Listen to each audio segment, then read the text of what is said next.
Judiciária do Distrito Federal, convocada para prestar auxílio à presidência do Tribunal Regional Federal da Primeira Região e coordenadora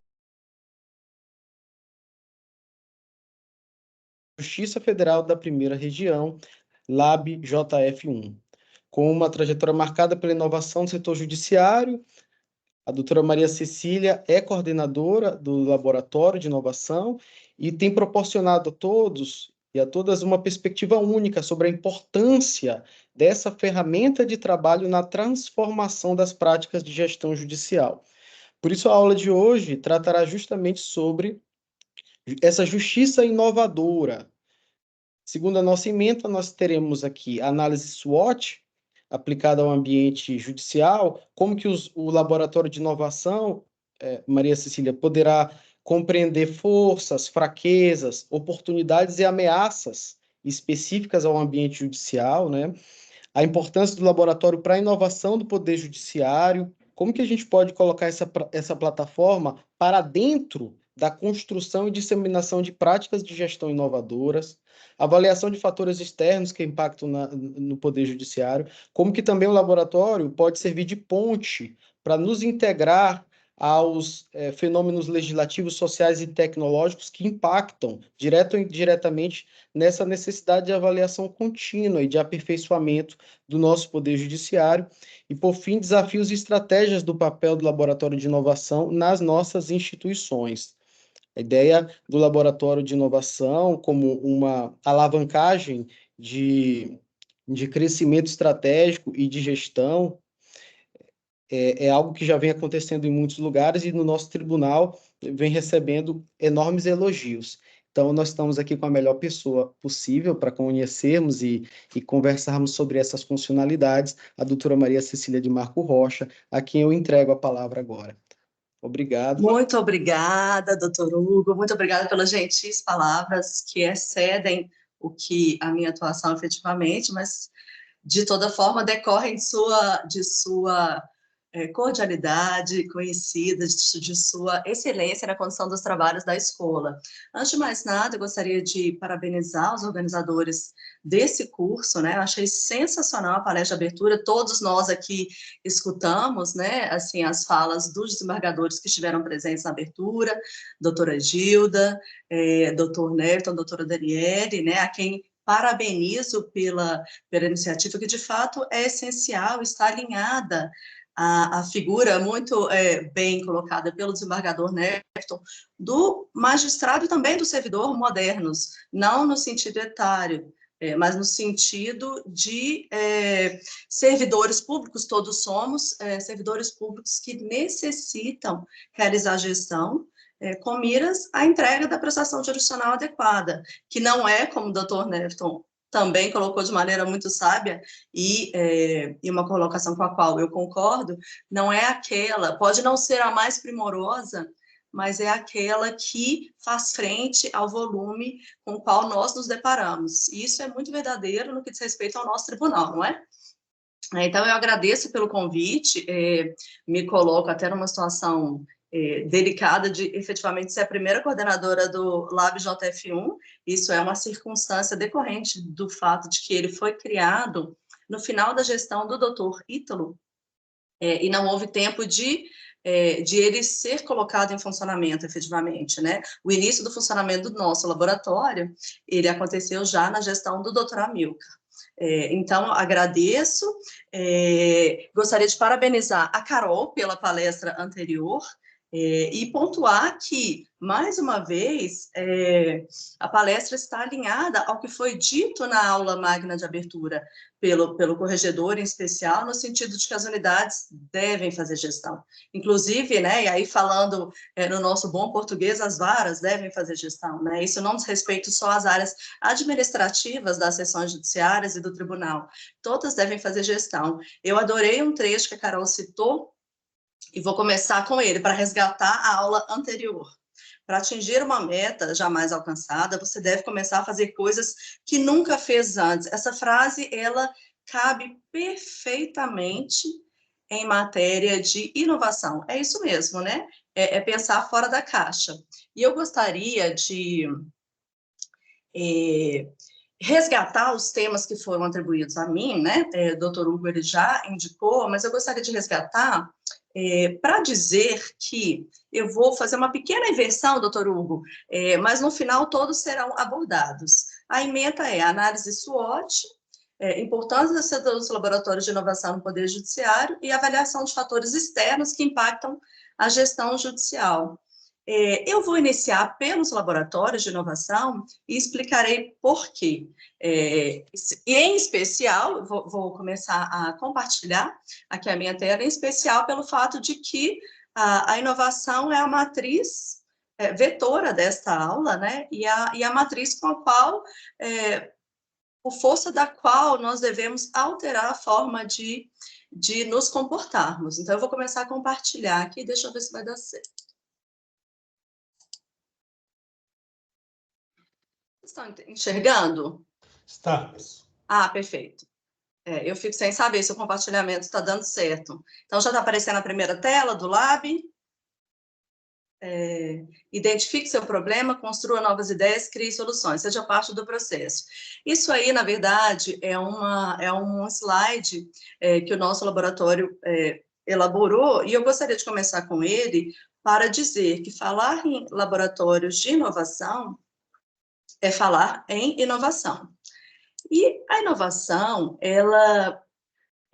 política de gestão da inovação, ela foi instituída pela Resolução 395 do CNJ, que assim conceituou a inovação. Esse conceito é muito importante para o que a gente vai abordar nessa aula.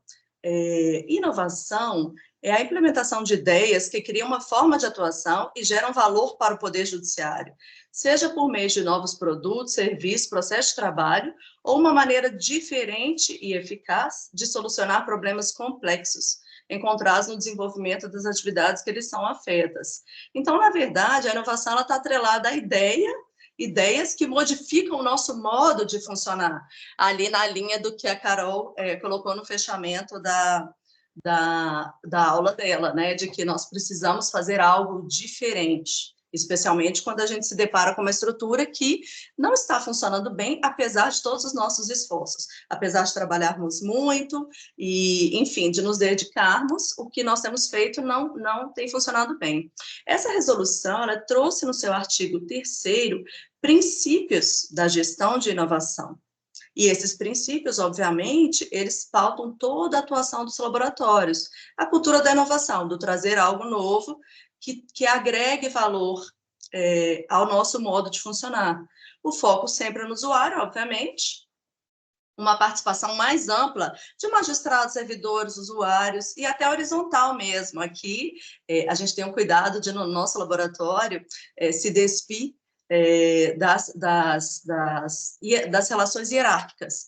Volta e meia nos descuidamos, né? Assim, porque já é uma praxe incorporada, mas assim, a regra é que as relações sejam horizontais, de maneira que todos participem, de que todos opinem e tragam suas ideias, sejam quais forem. Um trabalho colaborativo, voltado ao desenvolvimento humano, com acessibilidade, sustentabilidade, desburocratização, é isso que nós buscamos, né? Naturalmente, buscamos resultado para além de modos fechados de funcionar, e buscamos também uma transparência nesse funcionamento. Isso aí são os princípios que estão na resolução. Eu estou dando uma pincelada só para quem não conhece muito bem o regramento dos laboratórios, né? Os laboratórios, eles foram instituídos justamente por força dessa resolução que previu a política de inovação no âmbito do Poder Judiciário e determinou, né, a determinação do CNJ, que os órgãos do Poder Judiciário instalassem os laboratórios de inovação, né? Que, repisando, isso aqui são só lembretes, né, para que a todo tempo nós miremos o fim primeiro dos laboratórios de inovação, que são o de criar um ambiente para a produção de ideias novas, produtos novos, modos de trabalhar diversificados, voltados à solução de problemas, e cujos produtos sejam previamente testados com o usuário. Isso até remete à ideia do laboratório, aquele laboratório, o presidente do nosso tribunal gosta de brincar comigo quando eu volto das reuniões, eu falo, doutor amigo, eu estava lá no laboratório, ele, foi lá no Sabin? Brincando, claro, né? Mas, assim, isso remete realmente à ideia de uma testagem dos produtos, e nós vamos ver adiante que existem ferramentas de trabalho, e a mais destacada é o Design Thinking, que exatamente proporcionam o desenvolvimento de produtos e, ao fim, a sua testagem, antes que seja colocado em prática de uma maneira geral no tribunal, né? E agora, o CNJ, desculpem, o CNJ ele tem um laboratório de inovação que está previsto também nessa resolução, ele chama Laboratório de Inovação dos Objetivos de Desenvolvimento Sustentável, LIODES, mas o objetivo dele é mais o de congregar os laboratórios, né? Assim, claro que ele tem iniciativas próprias, mas não é o forte, né? O objetivo é mais o de congregar. E nós também, como foi dito ao início, nós também temos o nosso laboratório de inovação, o Lab JF1, que foi instituído no dia 31 de março de 2022 e foi inaugurado no dia 6 de abril do mesmo ano. Ele, na verdade, o nome foi estabelecido desde aquela época, e já na gestão do Dr. Amilcar, nós fizemos até uma campanha para a escolha da logo, foi super interessante, a Ascom fez uma campanha de divulgação do Laboratório de Inovação, e essa logo, ela foi a mais votada no tribunal, então, houve realmente uma ampla participação, e, de nossa parte, adoramos uma logo tão alegre e tão dinâmica como deve ser o funcionamento do laboratório de inovação, né? Esses conceitos que estão no slide eles só reforçam o que foi dito anteriormente, mas eles estão na nossa página, então é interessante, assim, a gente só repisar, né? Nós definimos, assim, está na nossa resolução instituidora do LAB, o Laboratório de Inovação do TRF1 é uma incubadora de soluções, um ambiente adequado para encontros periódicos e dinâmicos, estudos, pesquisas, criação e desenvolvimento de projetos. Visa a solução de problemas complexos e o aperfeiçoamento da prestação jurisdicional com foco no usuário. Eu não vou ler o restante, porque os slides vão ser disponibilizados e depois abrirei mão da formalidade para me referir a todos como vocês. Eu vejo colegas, vejo servidores, então vou adotar aqui a metodologia de laboratório para me referir a todos como vocês, tá bem? Então, vocês terão acesso aos slides posteriormente, eu não lerei não, é só um registro mesmo para a futura consulta.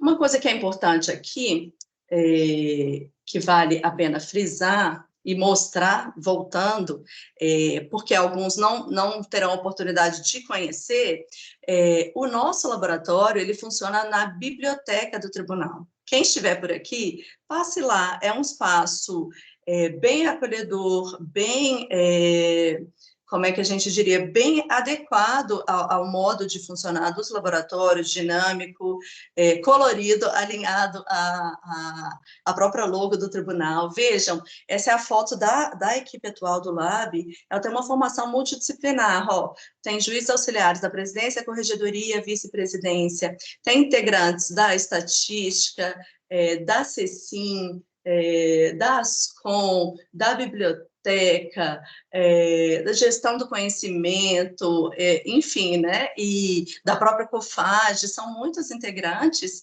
que tornam, que viabilizam esses conhecimentos múltiplos necessários à formulação de propostas e ao próprio funcionamento do laboratório.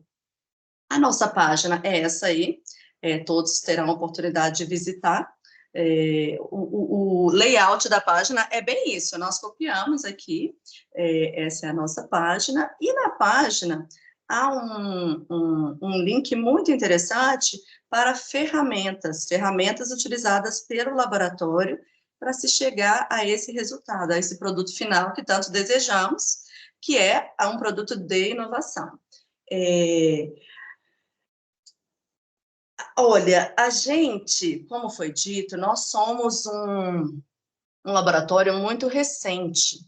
E quando ele foi instituído, nós tivemos a necessidade de fazer uma formação dos integrantes. Tivemos que capacitar laboratoristas, todos nós fizemos vários cursos de formação e fomos premidos no meio desse caminho pela demanda de CNJ com relação ao cumprimento de metas direcionadas a laboratórios de inovação. Como foi dito também, salvo engano, pela desembargadora Daniele, na aula de abertura, as metas do CNJ, no primeiro momento, elas nos tiram do lugar de uma maneira negativa, no sentido de que temos que correr atrás de algo que não havia sido mapeado, né? Não havia sido colocado no nosso plano de trabalho, né? Como falado na aula anterior, mas no segundo momento elas fazem sentido, porque elas nos propulsionam a atingir aquilo que foi definido como um objetivo estratégico pelo CNJ. Então, após a criação do nosso laboratório, nós nos deparamos com a necessidade de cumprir, de apresentar metas para o CNJ, e essas metas resultaram nesses 2 projetos que nós mencionamos aqui. O primeiro, ele consiste no projeto Hub Lab JF1, e o problema proposto foi como podemos transformar o Lab JF1 em hub de inovação e de compartilhamento de ideias e práticas inovadoras. E esse problema foi colocado para a gente, eu fico muito contente de ver colegas, juízes e servidores de seccionais, além do próprio tribunal, esse problema foi colocado para a gente porque o nosso tribunal é enorme, existem várias seções judiciárias que estão desenvolvendo que estão praticando a inovação, estão desenvolvendo muitos serviços e produtos, e esses produtos não são conhecidos, ou eles são apresentados de uma maneira pouco palatável, de uma maneira que nós não conseguimos visualizar. E isso faz com que outras unidades talvez se dediquem à produção do mesmo produto. Isso faz com que outras unidades deixem de utilizar o que já foi produzido. E nós temos, eu vi que há colegas aqui do Maranhão, não sei se da Bahia, nós temos exemplos, eu gosto muito de citar um exemplo da Seção Judiciária da Bahia, cujo setor de inovação já produziu muita coisa boa, e que as seccionais eventualmente não sabem, desconhecem, e que a gente mesmo se surpreende. Alguns dos produtos até foram apresentados no momento PJE, mas assim, eu gosto de destacar para reforçar a nossa necessidade de criação desse hub, e que agora vai sair do papel, já eu vou dizer. A Seção Judiciária da Bahia desenvolveu, por exemplo, um robô de migração de processos, não de lançamento da fase, isso aí é simples e pode ser feito por script, mas de inserção dos documentos de PDF nos processos. Isso permitiu que nós migrássemos mais de 35 mil processos num fim de semana, e satisfizéssemos um dos itens do Prêmio CNJ de qualidade. Outro que eu gosto de citar também da Bahia, sinopses automatizadas da Seção Judiciária da Bahia. Mais um exemplo que foi mencionado recentemente pela Liliana, que está à frente desse setor, e a quem eu sempre parabenizo. Ela nos disse recentemente que desenvolveu uma ferramenta para viabilizar o controle de horas extras pelo diretor do foro, porque as unidades pediam que os servidores fizessem horas extras, os servidores tinham interesse em fazer horas extras, mas ninguém sabia qual era a matéria de atuação do servidor, qual que era a disponibilidade de tempo, qual unidade que desejava horas extras, se ela já havia sido contemplada, e ela conseguiu desenvolver essa ferramenta para auxiliar dessa forma. Estou me lembrando aqui de outra ferramenta que foi desenvolvida, um aplicativo para atermação nos juizados. Isso era feito de uma maneira absolutamente manual, numa folhinha de papel, então não era possível saber quem era esse público, qual horário que eles iam, de forma que a administração não conseguia direcionar seu atendimento da maneira mais adequada. Enfim, eu estou citando isso para dizer que, assim, o nosso laboratório do TRF1, ele é, obviamente, um laboratório de produtos, mas ele também tem que ser um hub de inovação, porque as nossas seccionais têm desenvolvido muita coisa boa, e isso precisa ser divulgado de uma maneira mais dinâmica. Esse projeto ele foi desenvolvido, está em vias de conclusão. A nossa querida Liliana também nos apresentou um aplicativo para que esses produtos e essas ideias sejam cadastrados na página do Lab, e em breve todos poderão consultar para ver o que já existe, pode ser implementado, né? Mas, enfim, olha que riqueza esse produto, que é o primeiro produto do nosso laboratório. Um outro produto que está já muito bem encaminhado é fruto desse projeto, Medicamentos, Alto Custo, Baixa Espera. Nós também tivemos que desenvolver um projeto que atendesse as ODS da Agenda 2030, e identificamos um gargalo, dentre tantos, né, do nosso tribunal, que é a dificuldade de uma triagem refinada em vários temas, é óbvio, mas a questão de medicamento, que é tão sensível, e eu acho que ela é mais presente na Justiça Federal, na primeira região, e em especial na seção judiciária do DF. A gente vê uma demanda muito intensa no fornecimento desses medicamentos e uma dificuldade de dar prioridade a essas demandas. Sabemos que existem varas especializadas na seção judiciária do DF, mas elas não existem em outras seccionais. E muitas vezes, quando o processo sobe, o recurso sobe, as etiquetas elas são perdidas. Então, o que se pensou e o que se desenvolveu? Se pensou numa triagem refinada e se pensou numa etiquetagem automatizada. Foi desenvolvido pela NUFAG, a antiga COFAG, o CIB, o Sistema de Busca Inteligente. Isso está até na nossa página do Lab, né? Aqui, olha a descrição. É um sistema de busca textual que identifica palavras nos textos processuais do PJE. É claro que esse é o primeiro escopo, o intuito será que essa triagem ela seja inserida nos metadados do PJE, o que significa que vai ser possível gerar relatórios, né? Porque as etiquetas não geram relatórios, né? Como todos sabemos, então seria uma primeira etapa, mas o nosso sonho, né, pessoal do laboratório, é que uma segunda etapa de desenvolvimento do projeto seja a integração com a União, de maneira que haja uma possibilidade de a União controlar a entrega dos medicamentos, aliás, a quantidade de demandas, a entrega dos medicamentos, da União se planejar em termos de aquisição de medicamentos, etc., né?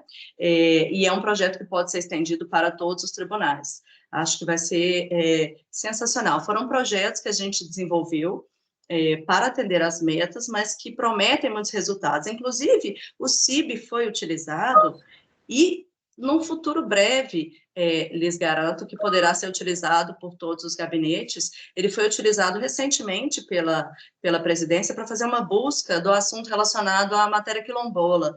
Foi uma demanda do CNJ e a gente, infelizmente, hoje, não dispõe de ferramentas adequadas para fazer esse filtro, né? Muitas vezes o cadastramento da ação não foi adequado e a gente não faz uma busca nos textos do processo, né? A gente não dispõe dessa ferramenta. Então, o CIB é aí um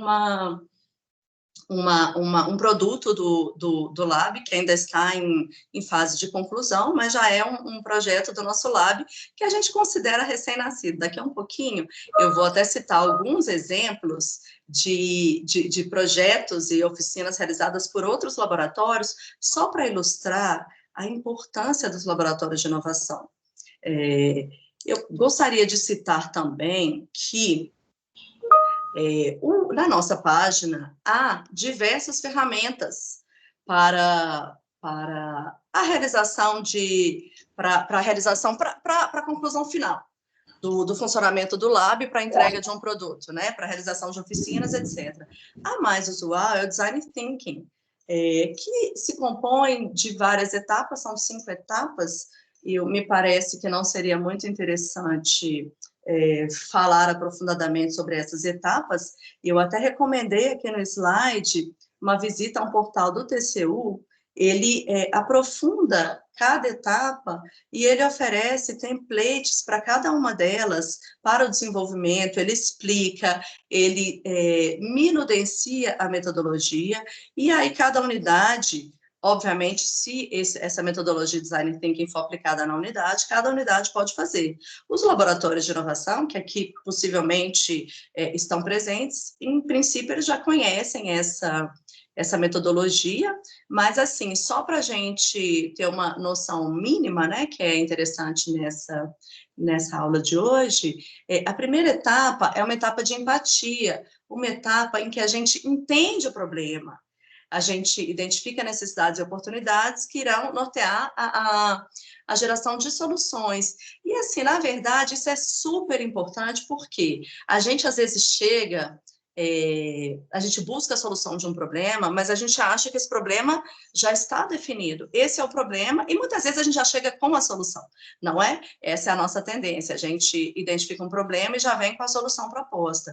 A etapa de empatia, ela visa exatamente a que a gente volte uns passos, a que a gente retroceda um pouco e se distancie do problema para ouvir outras pessoas, para ouvir todos os agentes envolvidos. É importante que haja uma ampla participação que viabilize que a gente conheça o problema de fato. E a etapa seguinte é exatamente a redefinição do problema. É identificar qual é o real problema, né? A gente, no âmbito privado mesmo, é simples, a gente pode achar que o problema, o nosso problema é X, e quando a gente se distancia dele, a gente vê que o problema é X mais Y ou é Y, né? Então, essa etapa seria exatamente para que todos fossem ouvidos e nós pudéssemos compreender este problema, passando para a redefinição. Analisar o problema de forma mais aprofundada. É a etapa do como podemos. Essa é onde se formulará a pergunta norteadora das etapas seguintes. Como podemos... vamos imaginar aí um problema. Eu vim assim, sem nenhuma ideia predefinida, mas como podemos... Vamos pensar aí num problema... como podemos melhorar a internet, né? Isso foi dito, que a internet está instável hoje, né? Eu fiquei contente de estar em casa por conta disso. Como podemos melhorar a estabilidade da internet no tribunal, né? E, assim, estou imaginando hipoteticamente, né? E aí, a etapa seguinte é a ideação. É quando todas as pessoas que estão envolvidas na oficina vão dar a sua opinião. E a sua opinião, ela tem que ser assim, livre, é pensar fora da caixa, mais uma vez. É o brainstorm, né, de ideias, todos já devem ter ouvido falar, e nessa página do TCU, na verdade, existem várias técnicas, várias ferramentas, vou até citar uma aqui, brainwriting, swap, gerador rápido de ideias, a pior ideia possível, brainstorm, e se, analogias, The Word Café, clusterização, cenários futuros. A clusterização ela é importante, porque depois que as ideias estão geradas, elas precisam ser organizadas, categorizadas, para que se defina quais ideias serão objeto de prototipação. E prototipação é o quê? É construir, materializar, na medida das possibilidades, algumas dessas ideias, né? Não sei, quem já teve contato com laboratórios ou com registros de oficinas de laboratório, deve ter visto que essa etapa de prototipação, o resultado da prototipação é muito interessante e lúdico, né? A gente utiliza de ferramentas várias, inclusive Legos, brinquedos, assim, existe uma variedade grande. Eu me lembro numa desses cursos de formação que nós tivemos, que a formadora lá do TRF3, que é um lab, na verdade é da Seção Judiciária de São Paulo, é um lab conceituadíssimo e bastante antigo, ela nos mostrava a prototipação de um fluxo de atendimento numa vara da Seção Judiciária de São Paulo. Então, eram os desenhos dos móveis, assim, com papel, era um bonequinho de Lego caminhando, eram os desenhos dos computadores, das mesas, cadeiras, assim, as setinhas mostrando como que seria. É isso, a prototipação, claro, ela tem várias possibilidades, mas a maquete é uma. Outra possibilidade é a encenação. Nós já fizemos um laboratório de inovação que, além de tudo, além de permitir que se afira o sentimento dos participantes, é muito divertida, né? Essa etapa é da prototipação e, por fim, a fase de teste. A fase de teste é aquela fase em que o protótipo ele é submetido à validação para um grupo pequeno de pessoas, é o que eu disse, assim, o laboratório permite que se erre em pequena escala, porque ele gera inovação, apesar de ter havido uma ampla participação dos agentes envolvidos, apesar de ter havido um aprofundamento do tema, pode haver uma prototipação inadequada, pode haver a eleição de protótipos não adequados. Então, é muito importante que se teste o produto num âmbito restrito e, eventualmente, se volte o fluxo da ideação, se volte lá na etapa da empatia, se busquem aquelas pessoas que foram ouvidas e que deram opinião sobre o problema, sobre a sua extensão, sobre as suas dores, que se indague a elas se aquela ideia é adequada para solver o problema. Então, essa ferramenta, eu imagino que todos já ouviram dizer, eu vou passar aqui um videozinho bem didático. Aliás, eu ia, mas ele não está aparecendo para mim agora. Ele estava, assim, mas no meu slide ele não vem. Mas eu vou compartilhar com vocês depois, para quem tiver mais interesse, né? Interessante, ontem eu testei, ele estava aparecendo no meu slide, mas por algum motivo está de mal. É interessante depois, para quem quiser conhecer mais sobre Design Thinking, há muitos produtos no site da ENAP. A ENAP tem um laboratório de inovação, não é vinculado ao Poder Judiciário, né? É um laboratório de inovação do poder público, precursor que foi instituído em parceria com o governo da Dinamarca, salvo engano, e a ENAP tem muito material. Esse videozinho é uma graça, tem até o caminho dele, mas eu vou compartilhar depois no chat aqui, não tem importância, seria só uma maneira mais didática de explicar essa técnica do Design Thinking e do duplo diamante, né? A lógica do duplo diamante primeiro eu amplio, assim, né? O diamante, assim, primeiro eu amplio o problema para conhecer, depois eu depuro para saber, para redefinir o problema, depois eu amplio as ideias possíveis para a solução e depois eu elejo os protótipos, elejo as ideias que vão ser prototipadas, né? De toda maneira, fica aí a dica para quem tiver mais interesse, é muito rico o Design Thinking, e ele se aplica, obviamente, a vários setores, ainda que não no âmbito do laboratório, cada unidade pode, sim, executar uma oficina, realizar uma oficina para tratar de um problema específico e adotar esses roteirinhos aí. É uma maneira até de se direcionar a realização de uma oficina, de ela ser mais metodológica, digamos assim, não é? E aí, dito isso, eu vou passar para uma outra ferramenta,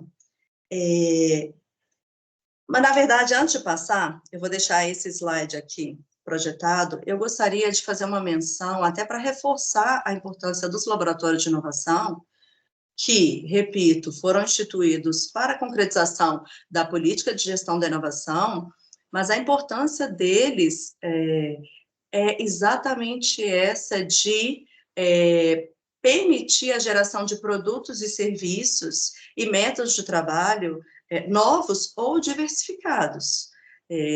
O mais, a gente sabe, assim, o padrão a gente já sabe fazer. Então, vejam, os exemplos que eu dei da Seção Judiciária da Bahia, e outras sessões certamente têm exemplos similares, demonstram que, muitas vezes, um problema ele precisa ser levado para fora do setor, para fora da sua vara, para fora do seu setor administrativo, precisa ser levado para um setor de inovação, para que daí saia uma ideia fora daquilo que já se pensou. Aqui, o TRF3, eu mencionei, ele tem muitos produtos, considerando que é um laboratório bem antigo, na verdade, Seção Judiciária de São Paulo. Então, eu trouxe eu abri a página dele só para trazer uns exemplos, para quem não conhece muito o funcionamento dos laboratórios, visualizar o tanto de inovação e o tanto de diferença que eles já trouxeram para a gente. Olha só as oficinas: cidadania, informação e acesso à justiça. O objetivo: melhorar a comunicação, a informação e o acesso à justiça, uma demanda do Gabinete de Conciliação de Campinas. Outra: perícias médicas, por solicitação do CNJ, o ILAB TRF3 e o IJUSP-LAB coordenaram os trabalhos relacionados ao ODS 1 da Agenda 2030, com a busca de soluções relacionadas a perícias médicas paralisadas.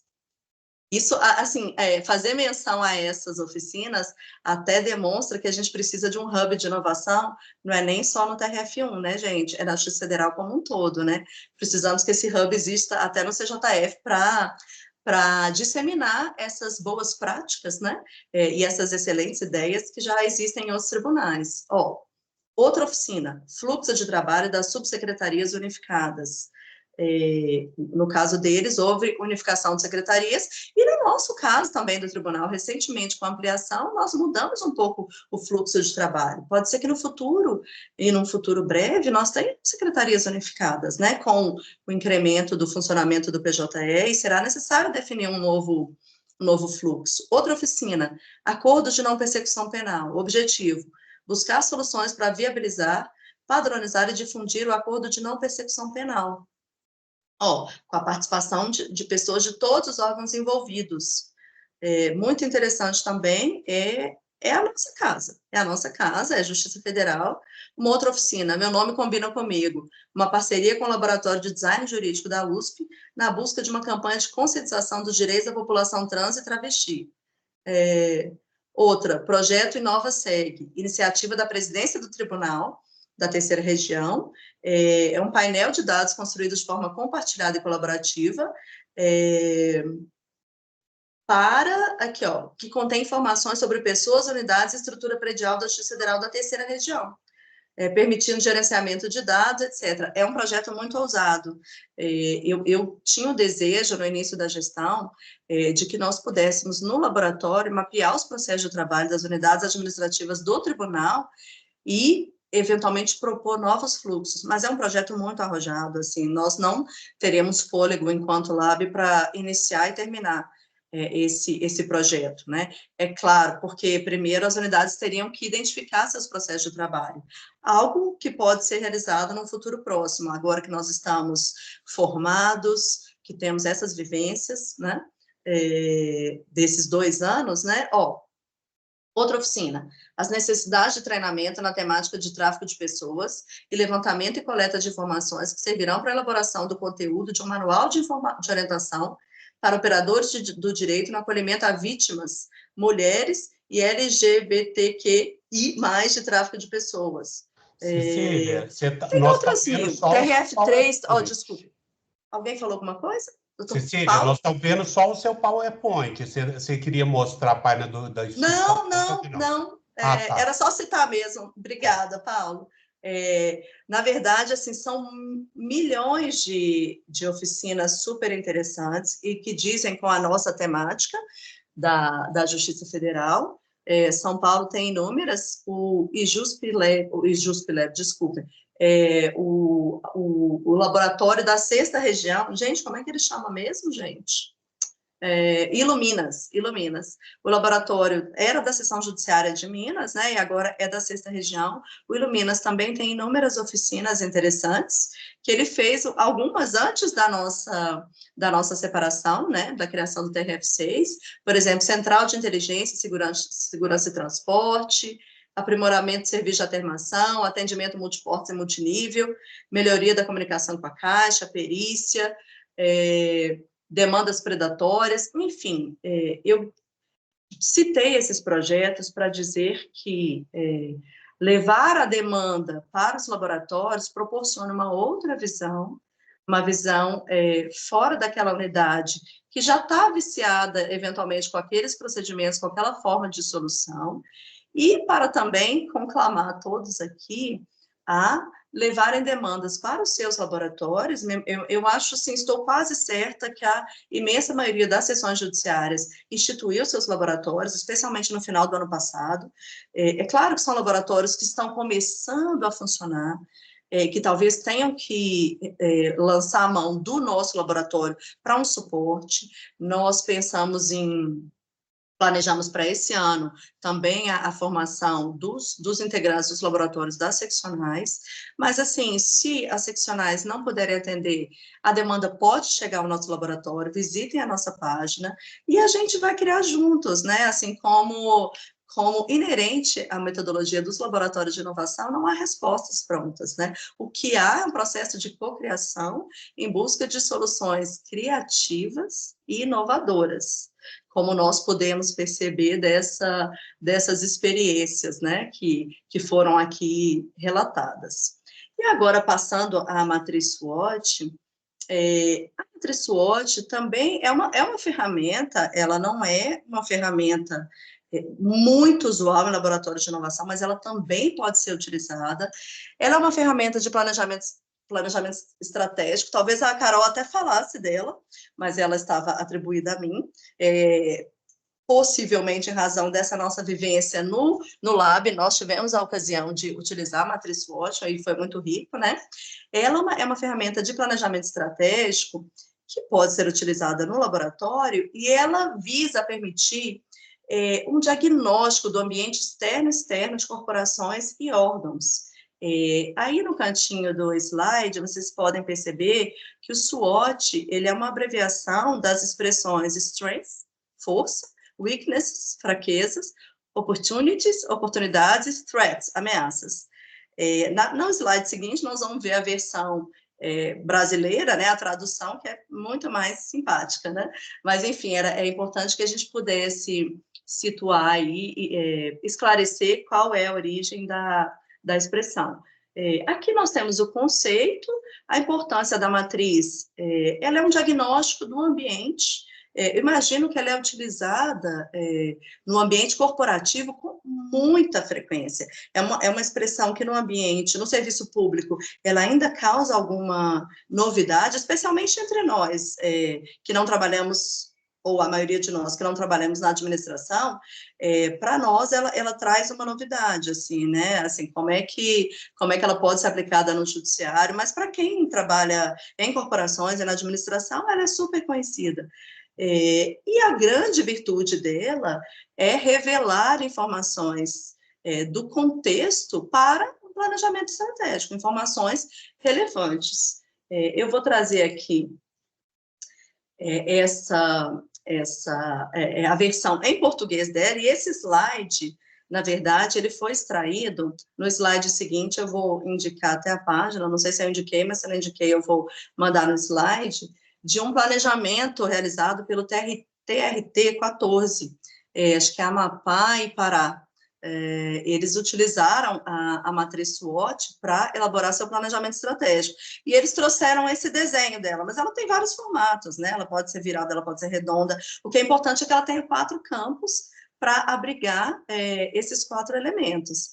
É interessante que em português é mais fácil a gente identificar quais são os elementos internos que dizem respeito à nossa unidade, e a unidade pode ser o tribunal, pode ser a vara, pode ser uma unidade administrativa, e os elementos externos. Os elementos internos são as forças e as fraquezas. Se tivesse uma prova, seria fácil memorizar, né? FF, né? Elementos internos, né? As forças, ó.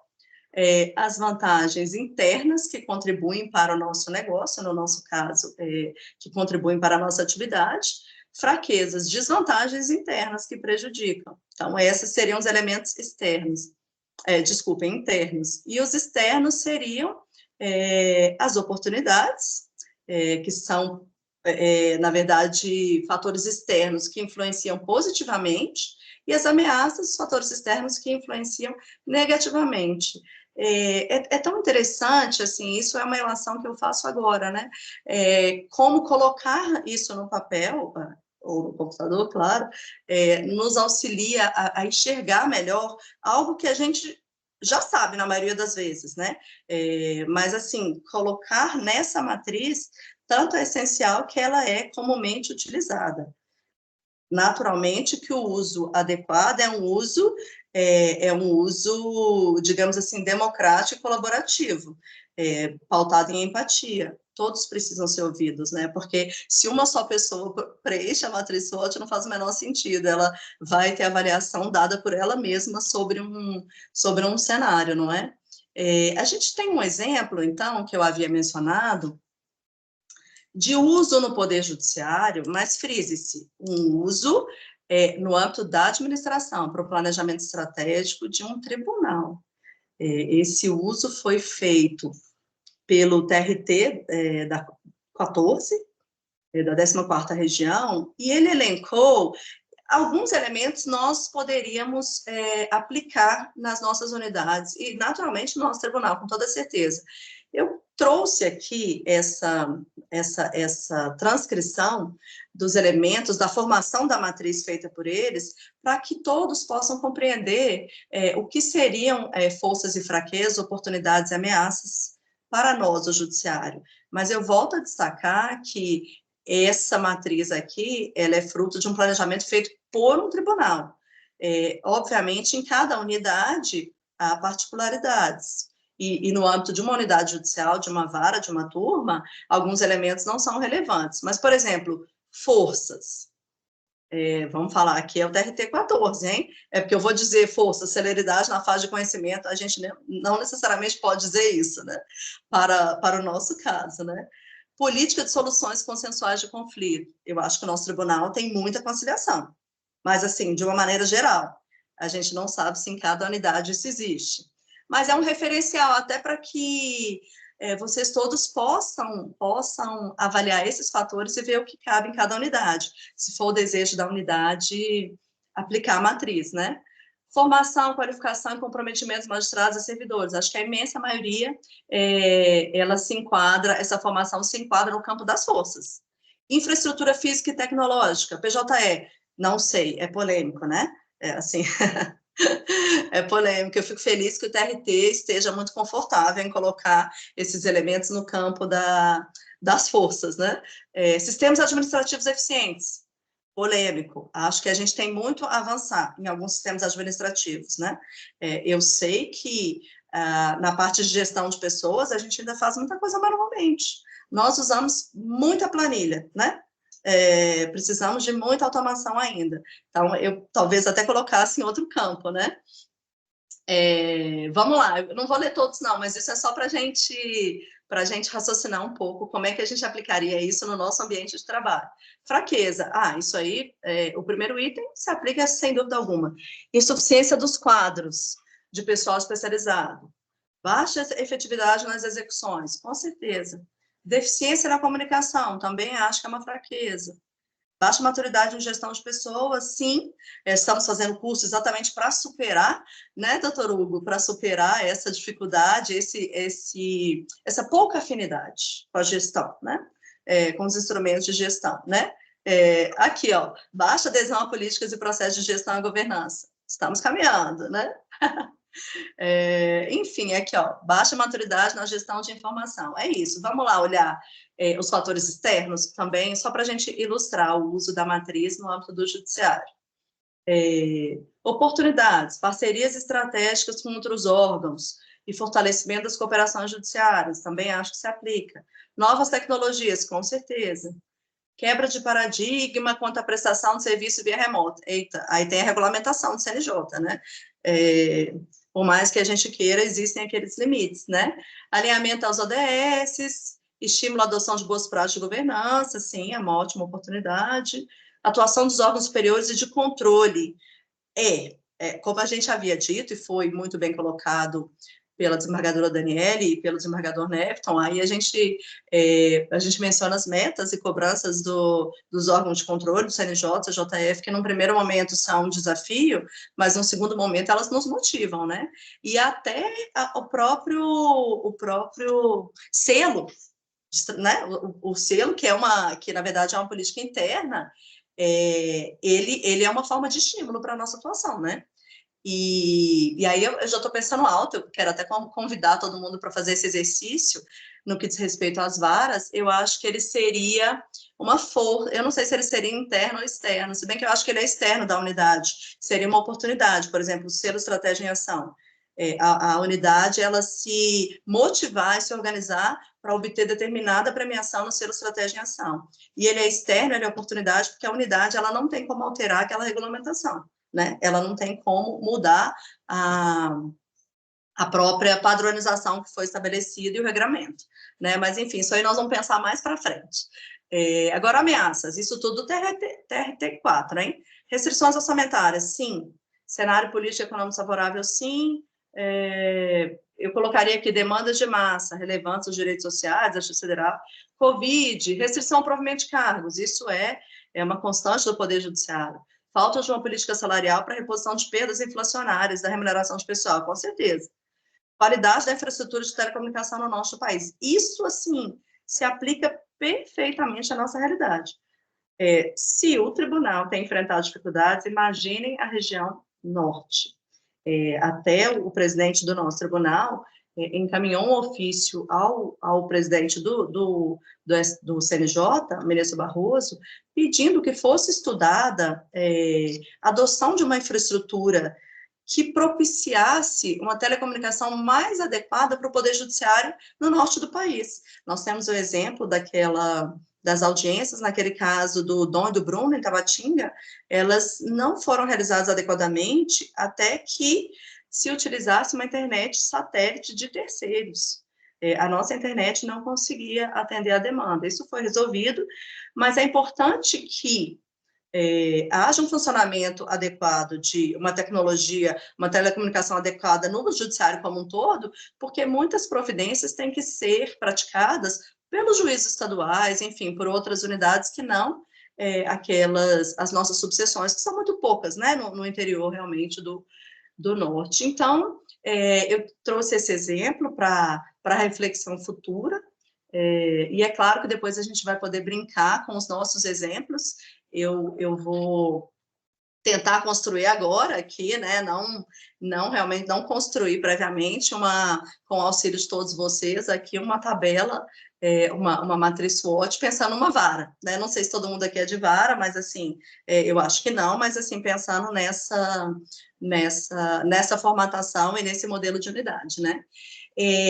Nós aplicamos, como eu havia dito, nós aplicamos a matriz SWOT aqui no tribunal, por força de uma demanda da ASCOM, da Assessoria de Comunicação Social. A demanda da ASCOM e o problema que a ASCOM nos trazia era como melhorar a sua comunicação, como despertar o interesse do destinatário da comunicação em receber e ler as informações que estavam sendo encaminhadas. Então, o laboratório, ele recebeu a equipe toda da ASCOM. Esse slide mostra que, não sei se ele é capaz de mostrar, mas, enfim, houve uma divisão em 4 grupos, era uma equipe enorme, acho que 30 pessoas, e antes do preenchimento da matriz, a demanda da ASCOM era o auxílio para preencher a matriz SWOT. Mas o preenchimento não seria simples, não seria, fala aí, forças, fraquezas, não sei o que, não. Na verdade, esse preenchimento pressupõe uma reflexão mais profunda, um brainstorm, uma etapa de empatia, uma etapa de redefinição do problema. Então, nós aplicamos parte das etapas do Design Thinking para poder viabilizar esse preenchimento. E, em razão desse trabalho, foi construído um plano de ação, que está aí no slide, é possível visualizar, um plano de ação. Depois, eu não sei se tem alguém da ASCOM aqui, pode nos dizer se ele foi bem sucedido, mas é um exemplo de aplicação da matriz SWOT no TRF, no setor administrativo, né? Um setor administrativo, não uma unidade judicial. Nós vimos lá no TRT, houve aplicação para a construção do planejamento estratégico, né? Na verdade, foi do planejamento estratégico de 2021 a 2026, né? Mais amplo, né? O plano estratégico. E aqui foi para resolver um problema específico. Agora, eu pergunto para vocês, né? A minha proposta era tratar todos de vocês. Eu pergunto para vocês como que nós preencheríamos uma matriz SWOT numa vara. Eu vou falar aqui da 9ª vara. Eu atualmente sou titular da 9ª vara, mas me sinto até confortável de falar sobre ela na qualidade de uma avaliadora externa, porque eu fui removida para a vara em julho de 2023, mas eu não assumi a titularidade ainda, em razão de estar convocada.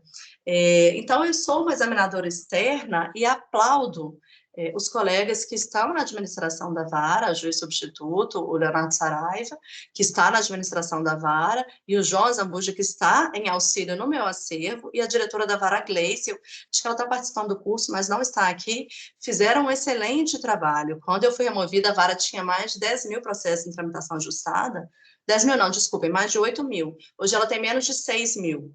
Né, e claramente isso é fruto de gestão, né? Assim, o número de processos concluídos para a sentença, ele não reduziu drasticamente, porque não é possível tratar de problemas tão complexos e tão antigos e tão profundos com celeridade, a não ser que haja um mutirão, efetivamente.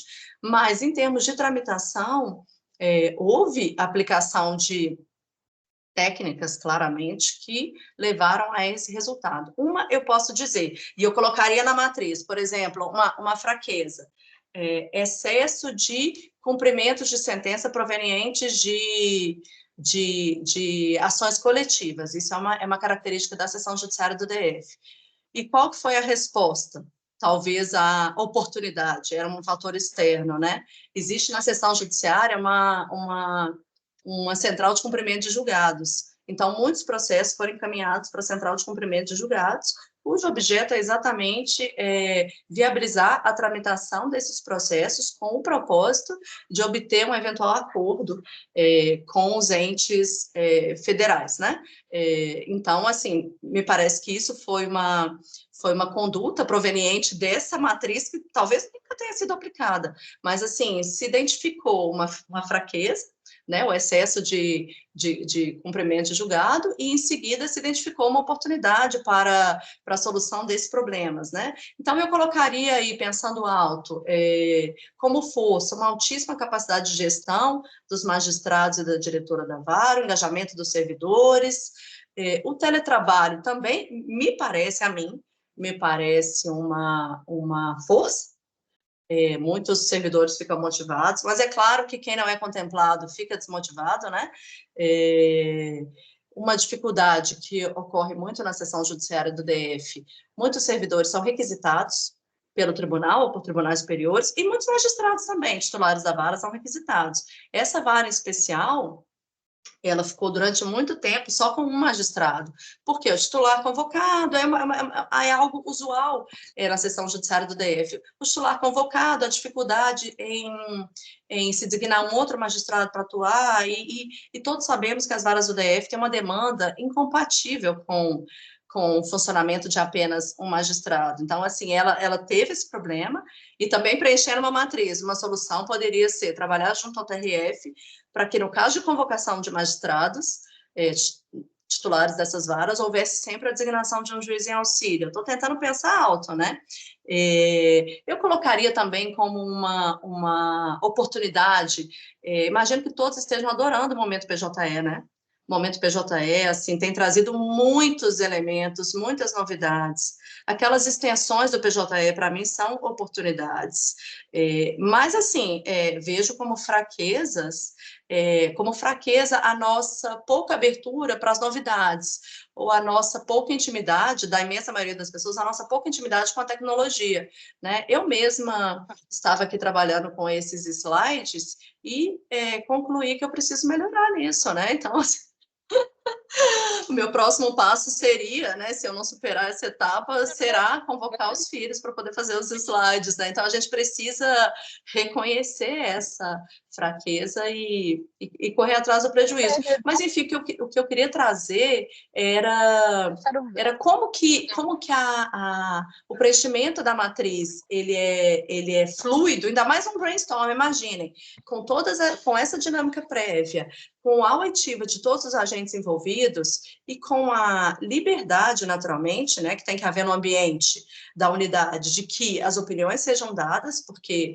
tem que haver uma libertação de hierarquia, uma horizontalidade. Imagine a quantidade de ideias que podem surgir, né, a quantidade de apontamentos da matriz SWOT, e daí um plano de trabalho que vai ser preenchido lindamente, como a Carol nos ensinou, não é? E o que foi dito aqui, ele se adequa ao subitem 2.3 do conteúdo programático, que corresponderia à avaliação de fatores externos, legislativos, sociais, tecnológicos, que impactam a gestão judicial. Aqui, a gente falando da matriz SWOT, os fatores externos seriam o quê, né? As oportunidades e as ameaças, né? Vamos pensar em oportunidades, assim, criação de cargos, né? Criação de varas. A gente até, o tribunal já está concluindo um estudo para pedir, né? Mas isso efetivamente não depende da gente. É claro que, no que depender da presidência, haverá um trabalho de acompanhamento para que nós possamos ampliar aí a nossa estrutura. A gente não sabe se vai acontecer, né? Fatores externos sociais, demandas de massa, ondas de judicialização, Covid. A gente sabe que existem demandas essas demandas agora de vícios de construção, essas demandas predatórias, com certeza elas nos impactam de uma maneira muito robusta, né? Tecnológico, ChatGPT, uau, o ChatGPT, ele pode provocar uma grande revolução, né? Só para ilustrar que o nosso tribunal fez uma prova de conceito com uma empresa associada à Microsoft, e aí o objeto dessa prova de conceito foi a utilização do ChatGPT para sentenciar os processos de benefício assistencial, do antigo LOAS, né? E essa primeira experiência foi muito bem sucedida. É claro, nós sabemos que há um risco no uso do GPT, e a ideia seria justamente avaliar esse uso para o TRF, com todas as regras como é que eu diria, de sigilo, de preservação, enfim, e sem permitir que haja a criação, como, né, muitos sabem, né, de doutrinas e de jurisprudência pelo GPT. A primeira etapa do teste foi muito bem sucedida. Haverá uma nova prova de conceito, e assim, no momento, o que nos pareceu foi que a extensão do ChatGPT para todos e para todos os temas seria muito difícil por conta de questões financeiras. O custo é altíssimo. Mas, assim, os resultados nos mostraram que é uma ferramenta promissora para o futuro, porque, naturalmente, haverá uma redução de custo. O CNJ demandou que haja um desenvolvimento de uma ferramenta de inteligência artificial para o Poder Judiciário, e, na pior das hipóteses, num primeiro momento, ela se mostrou espetacular para a geração de relatórios dos processos. Ela se mostrou absolutamente fiel ao que foi pedido, né? Obviamente, isso demandou uma dedicação intensa da equipe, do grupo de trabalho formado para desenvolver esse projeto. Assim, eu os parabenizo aqui, foi realmente uma dedicação intensa, um grupo de juízes e servidores que teve que desenhar esses prompts, demandas para o ChatGPT, para que ele entregasse exatamente aquilo que foi pedido, mas ele correspondeu muito bem. Então, existe essa perspectiva desse fator externo, aí, dessa oportunidade, para que pode efetivamente influenciar o nosso trabalho. Eu acho que influenciar de uma maneira robusta. Eu nunca testei, mas já me disseram que o ChatGPT é um excelente corretor de texto. Não podemos deixar de mencionar que existe uma orientação da corregedoria para que não se utilize o ChatGPT ou para que se utilize de uma maneira absolutamente atenta, tendo visto o risco, né? Acho que todos souberam, né? De um episódio que chegou ao CNJ, de um colega que assinou uma decisão que havia sido elaborada no ChatGPT, ele não foi avisado, ao que consta, e essa decisão invocava jurisprudência inexistente, não é? Então, assim, existe essa orientação muito bem redigida, muito pertinente, mas é uma ferramenta promissora e serve para que nós... como exemplo de uma oportunidade que virá aí, né? Eu acho que num futuro, num médio prazo, essas ferramentas, não necessariamente o ChatGPT, outras ferramentas, né, similares, elas serão incorporadas ao judiciário, pelo menos em algumas áreas, né, para processos repetitivos, ou para elaboração de relatórios, ou para outros fins, né, existem possibilidades múltiplas. Então, para concluir, eu reforço aqui a importância de nós cultivarmos diariamente essa ideia da inovação, de nós nos perguntarmos diariamente: há uma outra solução? Não enxergo. Vou levar para o setor de inovação? Vamos pensar? Vamos utilizar ferramentas para ampliar o nosso campo de visão e de planejamento? Vamos chamar a Carol?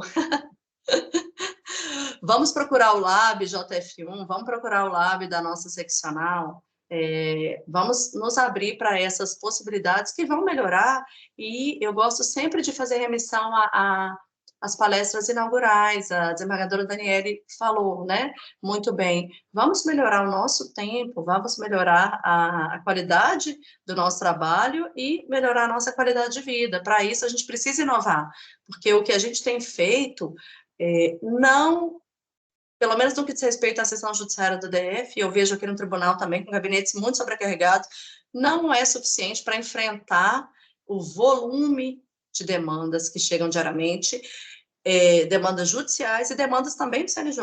A gente coloca o CNJ no campo das oportunidades, né, as demandas do CNJ, mas elas, num primeiro momento, ou em outra esfera, quando há demandas de ordem administrativa, elas nos criam muitas dificuldades, elas nos criam ameaças, assim, né? Então, eu digo assim, na esfera da presidência, a gente tem que destacar um grupo de pessoas, uma equipe só para atender demandas do CNJ, demanda de preenchimento de formulário. É claro que com isso o CNJ quer levantar dados, ele quer fazer uma gestão melhor, mas numa primeira etapa isso dá muito trabalho. Como acho que foi o doutor Neveton que falou, doutora Gilda, triagem de processo, numa primeira etapa dá muito trabalho. O laboratório, numa primeira etapa, a metodologia, ela pode trazer muito desconforto, porque, de repente, você já chega com um problema lá e fala assim, bom, eu acho que a solução é essa. E aí, aquelas etapas de design thinking te trazem uma sensação de perda de tempo, ou de que o raciocínio ficou perdido ali no meio daquela série de passos.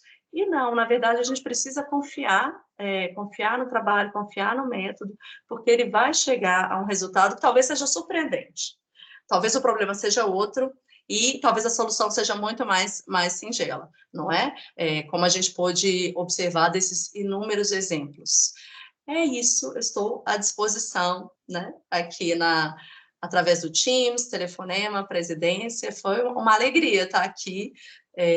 Foi uma aula muito sintética, né? O laboratório de inovação, ele desperta muito mais, a inovação desperta muito mais. Lamento que a nossa colega Maria Cândida não esteja conosco, ela é muito ativa até hoje, apesar de estar afastada para estudos, ela é muito ativa no Lab, ela continua como consultora, e muito contribuiu para o nosso funcionamento e continuará a contribuir. Eu só vejo o nosso Lab crescendo a partir de agora. Nós tivemos 2 anos de maturação aí, nessa gestão de doutora Milka, e a gestão do doutor João Batista promete, viu? Muito obrigada, Hugo. Obrigada a todos. Ótimo dia. Obrigada a você, Priscila. Tenha um bom dia. Tchau. Obrigado, Maria Cecília. Foi ótimo. Você conseguiu utilizar muito bem o tempo disponível, né? Conseguiu tocar em todos os pontos, incentivar a todos. Eu não conhecia boa parte do conteúdo das informações que você passou. Muitos colegas interessados sobre a data de lançamento do Hub, como que nós podemos também acessar as inovações, os produtos que já estão acontecendo dentro da abrangência do tribunal, primeira ou segunda instância, sobretudo sessões e subseções judiciárias assoberbadas de trabalho, né? A gente sempre pensa que uma oportunidade é que criem-se novas varas, mas há uma ameaça de confiar nisso, né? Não depende do judiciário apenas, não depende de cada um aqui que trabalha dentro do nosso ramo judiciário. Então, para isso, para a gente não ficar perdido nessa oportunidade, é importante a gente criar outras maneiras de enfrentar um problema. Por muito tempo a gente ficava assim utilizando a justificativa de atolamento, né, de acervos como até uma blindagem para reclamações. Ah, mas eu já estou pegando uma vara ou estou trabalhando uma vara com problemas graves, estruturais. Mas eu acredito que agora a gente precisa, com o Laboratório de Inovação, reinventar esse pensamento. Existem outras formas de enfrentamento que nós estamos extraindo, captando da iniciativa privada e de outros órgãos do Poder Judiciário até, né? Você falou aí do TRT da 14ª Região, que já utiliza a matriz SWOT, que podem ser empregadas nas subseções, nas varas, nas seções, para a gente poder contornar essas dificuldades. Eu acredito que o doutor Neverton falou muito do juiz gestor, vai ter até uma aula sobre isso, do juiz moderno, um juiz que é mais focado em resultados do que no trabalho em si, porque muitos colegas, servidores e magistrados, magistradas, focam muito naquele processo, e às vezes, se a gente gastasse um pouco mais de tempo fazendo um planejamento abrangente, uma estratégia de enfrentamento, tematizando, agrupando por categorias, utilizando outras ferramentas de organização e também até a tecnologia,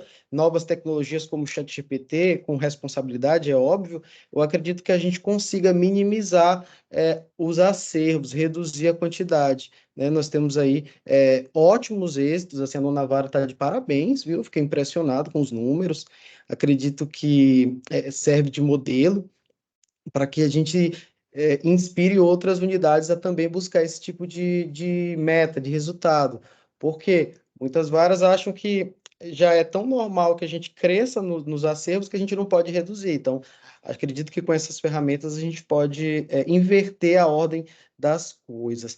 Eu não sei se alguém... mas as perguntas que eu vi aqui, Maria Cecília, é muito sobre a questão da data do Hub, como podemos acessar esses produtos, né?